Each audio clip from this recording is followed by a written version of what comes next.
جو اس دفعہ کا بجٹ ہے، پہلا بجٹ تھا پچھلے سال جو 2-3 مہینے کے بعد جو ہے وہ چیف منسٹر صاحبہ کے دور میں آیا تھا، اور اس سال کے بجٹ کے اندر بہت انیشیٹو ایک سال کے اندر لیے جو 90 کے قریب ہیں. ان تمام انیشیٹو کی ایک پروگریس اور ایک کارکردگی کی ایک ہسٹری ہے، اور ہم نے آج سے یہ شروع کیا کہ جو ہمارے مین ڈپارٹمنٹس ہیں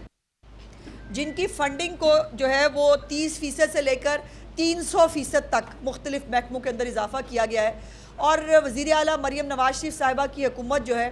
وہ جزا اور سزا کے قانون کے اوپر کام کرتی ہے. وہ اپنے آپ کو جواب دہ سمجھتی ہیں کہ تمام منسٹرز اور چیف منسٹر صاحبہ خود، تاکہ وہ لوگوں کے جو بھی انیشیٹو وہ لیتی ہیں، جو پیسہ خرچ ہوتا ہے، ان تمام کا جواب جو ہے وہ جواب دہی عوام کے سامنے وہ کر سکے.